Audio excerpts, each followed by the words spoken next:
What's up, guys? Welcome to a brand new episode of the Fit Women's Weekly podcast. If this is your first time tuning in, welcome to the show. I hope that you hear something that inspires you to come back for future episodes. And of course, go back and listen to past episodes. And the best way to make sure that you can do that is to subscribe to the channel, whichever platform it is that you are listening to right now.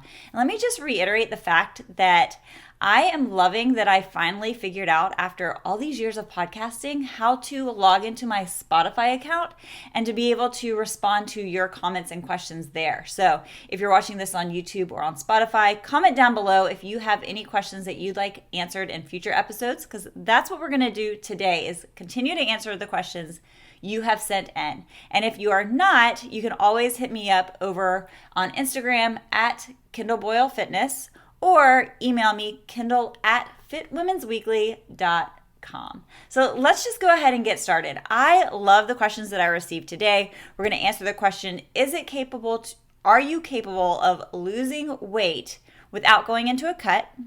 Is there any such thing as Unlean muscle? And what are my thoughts on programs where you're doing like a 30-day challenge of doing 100 push-ups per day for 30 days, so to speak? And then at the end, I'm also going to share a little experience that I'm going through, because I also love sharing my personal journey with you guys. So let's go ahead. I'm going to answer this first question about lean versus unlean muscle, because I've never thought about this. And I thought this was actually a really brilliant question that was sent in to me. So the question is, this seems like a silly question, but nevertheless, there are not a lot of silly questions in this world. And this is definitely not one of them. Everyone talks about lean muscle. Do this to put on lean muscle or maintain lean muscle. Is there muscle that you can build or have that is not lean? What does lean muscle actually mean? So I love this question because I've never thought about it, but it really is just a really smart marketing term, if we're going to be honest. So all muscle is quote unquote lean. Leanness just is a descriptive word for meaning low or non-fat, right? And so muscle in and of itself is not composed of fat at all. It's made of protein, amino acids.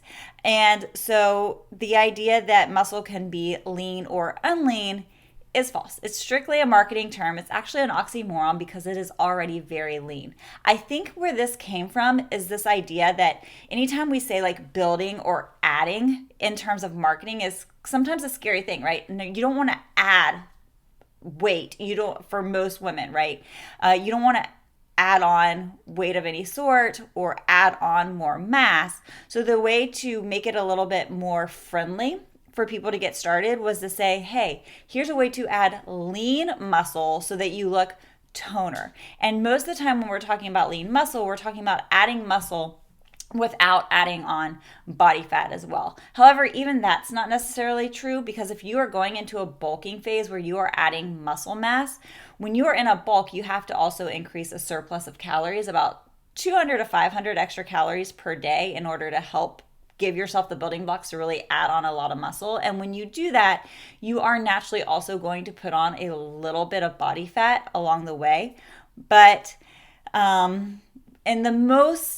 most people, right, you are trying to change your body composition, and most people want to add on muscle while also losing body fat. So that's where this whole idea of lean muscle comes in, to take away the fear of saying, like, if I do this, am I going to add fat to my body? And for most of us, like, no, that's not the case, especially if you keep your calories at maintenance or you go into a little bit of a deficit. You can add muscle mass and you will not necessarily add fat mass. Again, not always is true, but in terms of marketing, it was just a brilliant marketing term to say lean muscle mass, lean muscle mass. It takes away the fear that you are going to add fat to your body by doing whatever program it is. So that's actually a great question. No, there is no such thing as unlean muscle mass versus lean muscle mass. All muscle is lean. Question number 2, I love this question as well. And that's because I'm also a big fan of these kind of challenges for myself and for my clients. So what is your opinion on the following? Some trainers or sites set up programs like 100 push-ups for 30 days, or like where you're training one move every day. Others say that training the same muscles leads to fatigue and injury, and to avoid doing the same things every day. So This is actually a case where both things can be true. You should not train in a progressively overloading system where you're doing the same muscle groups back to back, right? You're not going to do an arm day on one day and then repeat that same arm day the following day. That can absolutely lead to overtraining, not enough rest for your system, and which could lead to injury and also not seeing the results that you want. However, if you're doing something set like 100 reps of an exercise, so going off of this question, 100 push-ups for 30 days, that I'm actually okay with for most people. For a complete beginner, I probably would not recommend that. I'd probably recommend, like, if you are a complete beginner, doing 100 reps of anything is going to be a lot. So for that, I'd probably say, hey, let's start off with 30 to 50 reps for at least the first 2 weeks, and then you can always build up from that depending on how your body feels and how you're progressing.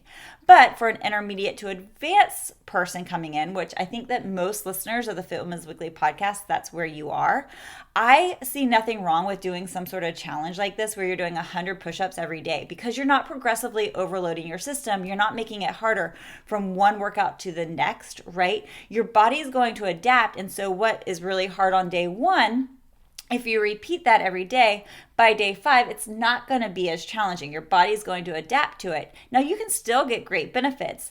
And I think that the best way to get benefits from doing some sort of challenge like this is to change the way that your sets are created. So, for example, if you're going to do 100 push-ups every day for 30 days, maybe the first day you divide it up into 5 sets, right? Where you're doing 20 push-ups throughout the day, broken up however you want, or like time-wise, whenever you want. And then maybe the second week of the challenge, instead of doing 20 push-ups per set, you're going to do 4 sets of 25 push-ups throughout the day. And then by the third week, you could do, I don't know, a couple of sets of 30. So I would do 3 sets of 30 and then an extra set of 10 at the end, so to speak, just to kind of like give the example. Does that make sense? So your sets are getting harder throughout the way, but you're able to gain some exercise endurance from that. You are going to get a little bit stronger. You're probably going to build your core, but it's not in such a way that's going to fatigue your body. However, if at any time there could be some sort of overuse injury, maybe you find some elbow pain or some shoulder pain going on, and in that case, if that's you, then you kind of say, all right, why am I doing this? Maybe I need to take a day or 2 off. No one's going to show up at your front door and take your exercise card away if you don't do it consecutively for 30 straight days. Maybe you end up doing 30 days of push-ups over 45 days. You could always break it up that way if you are starting to find some kind of ache and pain. And also remember, it is important to do the things that are required for recovery. So because you are doing so many reps every day, make sure to put a little bit of extra emphasis on stretching, on foam rolling, and making sure that you're also working the antagonist muscles, the opposite muscles. So if you're doing 30 days of push-ups, make sure that you have a couple of days of really good back exercises programmed in there as well, rowing exercises to help so that you're not developing over tight muscles in your pecs and then you're stretching out the muscles in your back, which could lead to some issues of like hunching your shoulders forward, for example. So if you are doing it in a smart way, there's absolutely nothing wrong with this. But again, for beginners, I would recommend probably starting on a lower end and progressively working up over time so that you don't overdo it. And then the key to everything is listen to your body. I have done a lot of 30-day challenges like this for myself. I've done 30 days of, I think, 100 burpees. That was a long time ago. Don't recommend doing that one again, but it was a fun mental challenge and physical challenge. I've done 30 days of 100 ab wheels every day, which I've talked about that one a lot. It's actually one of my favorite challenges to this day. And yeah, it started off hard. My core hated me when I first started doing ab wheels. And then over time, again, your body adjusts because I'm not adding intensity to the number of reps. I kept it 100 throughout the entire process. So it got easier as I got through it, but my core and my abs saw some really crazy results from that. I've done some running challenges over time where it was like a mile a day for 30 days. Push-ups for sure. I've done 100 push-ups every day for X amount of days. So yeah, depending on where you are with your fitness, it's fine. And then the third question that I got is, can you lose weight without going into a cut? So we all know that in order to lose weight, you have to burn more calories than you take in, right? And there are two ways to do this. One is by increasing your expenditure, your energy expenditure. So, how many calories you burn per day. And you can do that through exercise. You can do that through your daily movement patterns of how many steps you get in, which is the easiest way to increase your daily calorie expenditure. But here's the thing, when it comes to trying to lose weight, you do have to be in that calorie deficit. And a lot of times people put too much emphasis on their workouts. So when you are working out for 30 minutes to an hour, depending on the intensity of your workout, you're not probably burning as many calories as you think. If you're strength training in that given time, yes, your metabolic rate is going to be increased over time, but if you're trying to calculate it, it's very hard to do, first off, to make sure that you are calculating how many calories that you are actually burning. And two, you're probably not burning as many as you actually think. Most workouts burn between 200 to 500 calories per hour, again, depending on the intensity and the weights that you use and the rest periods that you take. And for some people, that's not going to be enough, especially because you're probably not working out 7 days a week, or at least you shouldn't, right? So it makes it very hard to figure out what your calorie deficit is. The second thing to take into consideration is, yes, something like running, and we know that I'm a runner, so I'm not by any means putting running down. Running is going to burn the most amount of calories in a given amount of time, right? I can go for an hour run and burn anywhere from 600 or more calories. Well, probably 500 because your body does get used to it over time. So for me personally, if I run for an hour, it's probably going to burn around 500, but that's strictly one, an estimate. And two, because of that cardiovascular fitness, cardio is going to really rev up your hunger as well. So that makes it even harder to stay into a deficit because you're like, oh my God, I'm starving. And if you're starving, chances are you're going to end up eating, and then you're probably going to cover up the deficit that you just worked to get. So that is one way to get into a deficit, not recommended. The easiest way to get into and maintain a deficit to actually see results is, yes, to go into a cut, or AKA decrease your calories and what you're taking in to take you into the deficit that you need. It is trackable.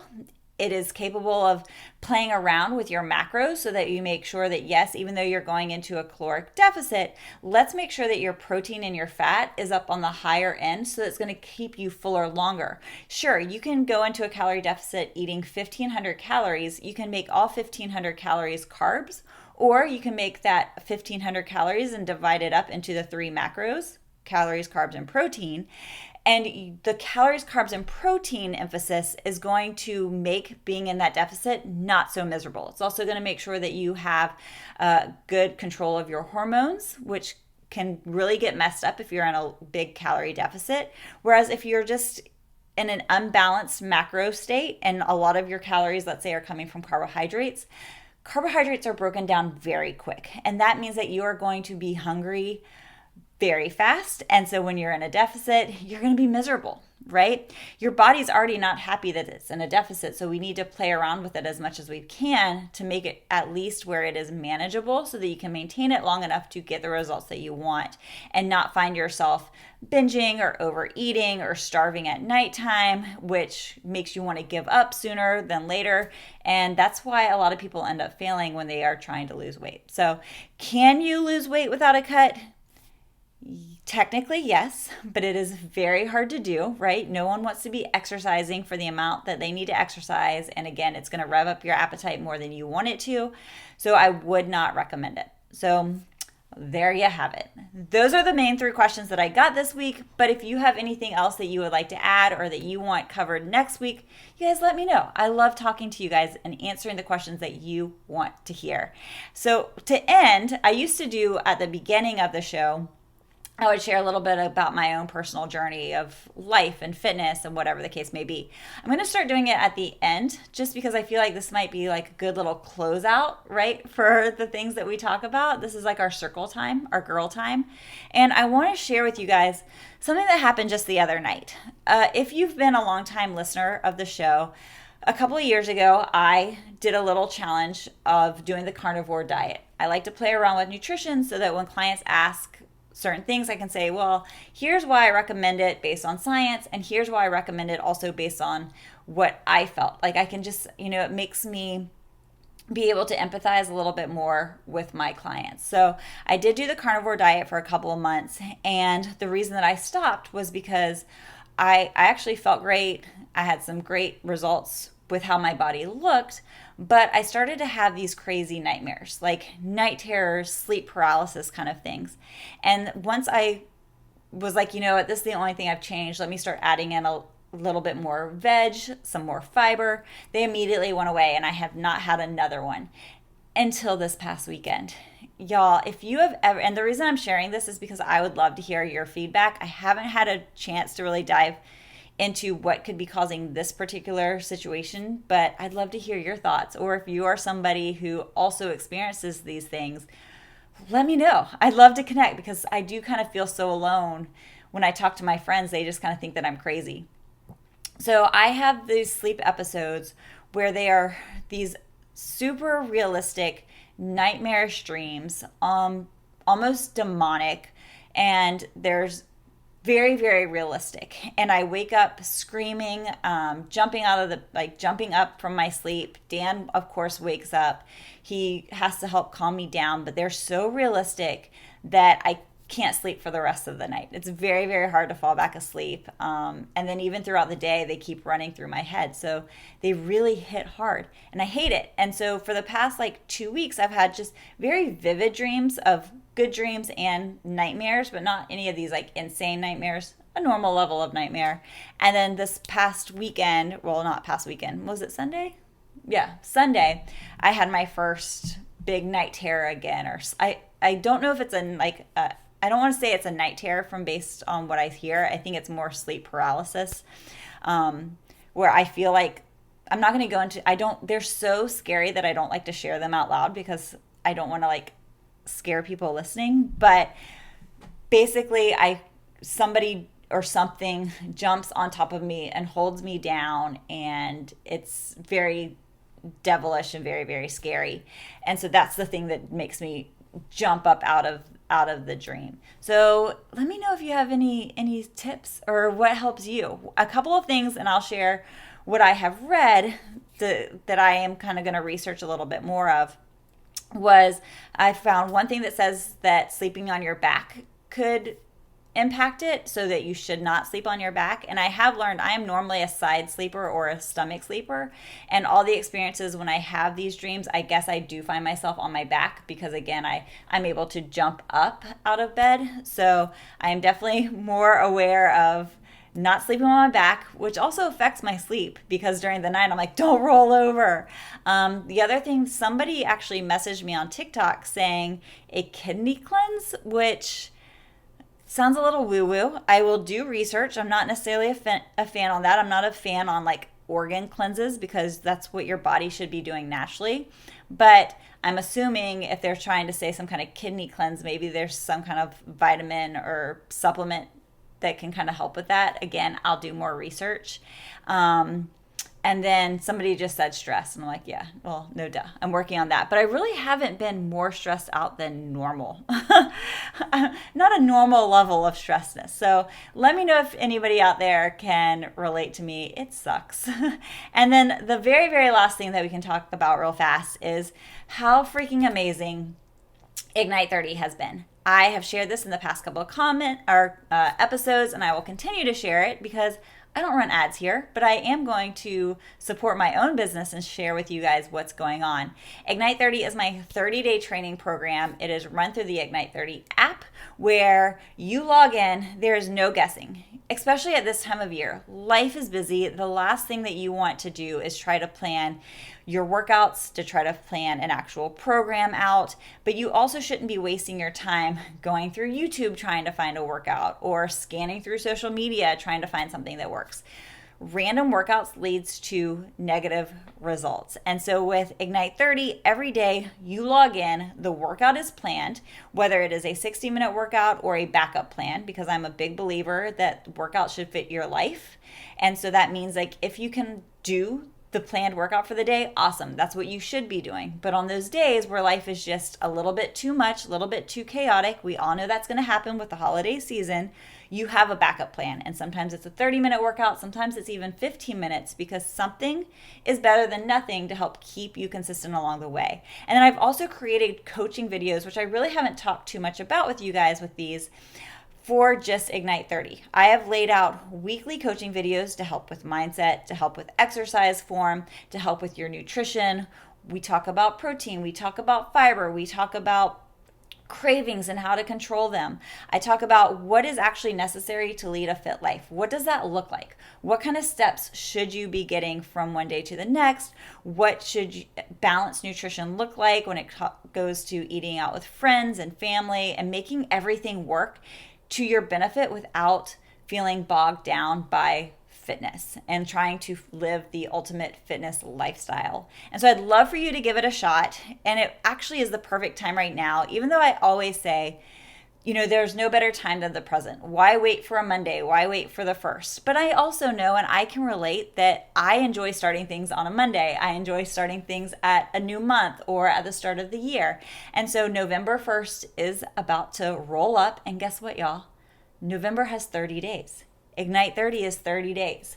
Go ahead and purchase it today. You don't have to actually start the program until November 1st, but it's there for you. You're ready to rock and roll, and then you can get through the holiday season with a consistent program. And once the 30 days is over, you can always start it again for December. So you can end the year feeling strong and in control and not feeling, oh my gosh, I feel so gross. Starting the year, you've already built a consistent habit, so now you can build new habits and create new goals going into the year versus taking 2 steps back. And with Ignite 30, there's actually 2 different training plans. So it's one plan, but there's a beginner option and an advanced option. So you could always start the beginner option in November and then jump it up and do the advanced training plan in December. Just a thought, just a thought. And you can actually get started for only $1. It is a one-time purchase. So you start with $1 and then you'll be billed for the rest, which is only $66 after 7 days if you decide that you do want to follow through and actually complete the program, which honestly, you should do it. So go check it out, you guys. If you haven't at least looked at it, go look at the program. If I haven't sold it to you just by talking about it, at least go check it out and then you can make up your mind there. So I'll make sure to put the link down in the show notes. Go check it out. And if you have any questions, I am happy to answer anything. All right, subscribe to the channel, comment, share your thoughts, get your questions in for next week, and go get your copy of Ignite 30. Get it started for November. We could all do it together. All right, guys, thanks for hanging out with me. Bye.